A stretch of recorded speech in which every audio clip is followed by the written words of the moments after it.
All right, I'm going to bring up one more, and this has actually happened in my game, and this was an interesting one. All right, we're going to go wide on it. There's no poll on this one, by the way. This one is not a poll one. This is more of a discussion about OPI and kind of walking through progressions.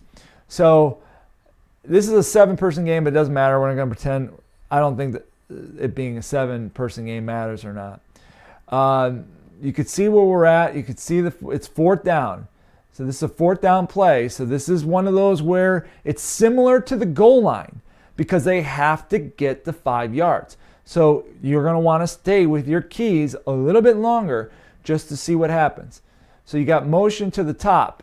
Now it's a balanced formation, and this is the first half. So the back judge would be going to the top of the screen, but we're pretty much going to zone up right away because no one is being threatened, with the exception of the bottom receiver, who number 8 here at the bottom is kind of being pressed. So watch what number 8 does. So number 8 takes a step out, and then he moves towards the middle, and you see the slot back. Well, you see the slot receiver goes straight out, and then the back comes out of the backfield.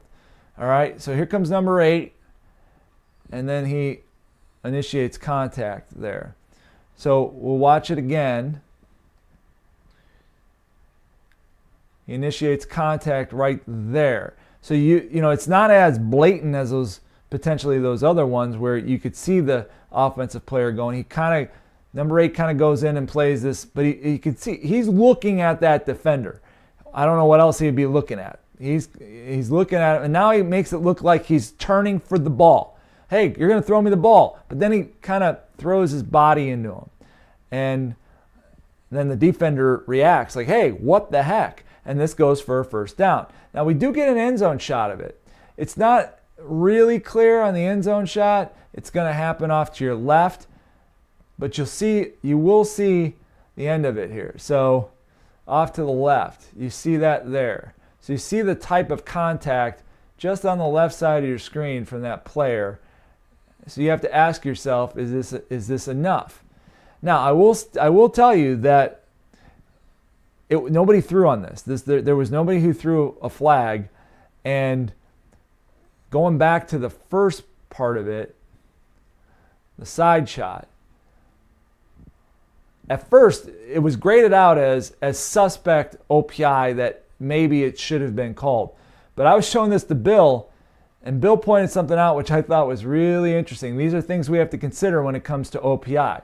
All right, where he makes contact, right there. Now the ball is it's beyond or right at the line of scrimmage, but here's the line of scrimmage, and the block is real close to the line of scrimmage. It's real close to the line of scrimmage, and so it's like, if you've got to have OPI, the block's got to be beyond the line of scrimmage. It's really close, and the pass also has to be beyond the line of scrimmage. So the pass, yeah, it's caught beyond, because it's caught right around the 0 of the 30, which is definitely down. But the question is that block beyond? So I'm going to ask Mike on this one. I want to hear what Bill and I were talking about this one, Mike, about the philosophy on this. Okay, well, one, is it enough for OPI? I think it probably is if it was beyond and whatnot. But about throwing as a deep, or why does the short wing not see this? I mean, whether you're a back judge or online scrimmage, you got to see this right in front of you. So either you're going to know if that block happened at the line of scrimmage or beyond the line of scrimmage. You're also going to know if the ball is beyond the line of scrimmage. But back judge, if you're working on the line of scrimmage, you want your back judge to throw and then come running in and talk, or just kind of let it go? Or how would you handle it with your crew in a situation like this?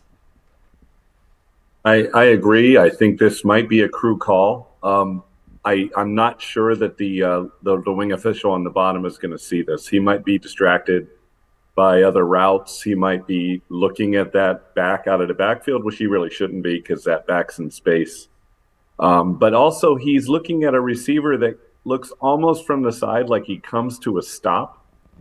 and it is very close to the line of scrimmage. So, it's suspect, but it's so tight. For the back judge, I think this is an easier like thing to flag. But now the short wing has got to process all of this, all that you just said. Did the OPI happen downfield or not? I mean, are you going to have that cataloged in your brain when we're so focused on whether the ball crossed the line of scrimmage? In this case, for the rule, it doesn't matter if the ball crossed the line. So, but are you going to have all that down? So another pregame topic to cover, the block has to happen beyond the line. In this case, it really doesn't. And we need to take that deep official off of it. But that deep official may not get that information from us if we're not putting all that information in our brain. Well, right. I mean, that's kind of where we're looking at it now. Bill, you got to play like this. How did you want your crews to handle situations like this, where maybe the back judge if you have 7, then it could be one of the other sees it. Did you want him to throw a flag? Did you want to pregame it? How would you want it handled when you were working with your crew? Well, the obvious thing is the depth perception for the back judge, whether we're talking about a block beyond the line or not, or whether we're talking about a pass crossing the line or not, when we're talking about gray area. That depth perception is awful tough for a back judge. Philosophy-wise, we really had our back judges and D people leave these alone. If it's that tight, leave it alone. Because, again, the wing official will be easily able to tell you if the pass crossed the line of scrimmage or not. But, again, will he have lost his focus to know about this block that occurred to the inside there? So, that's the tough thing there. If you're given the benefit of the doubt on this one, All right.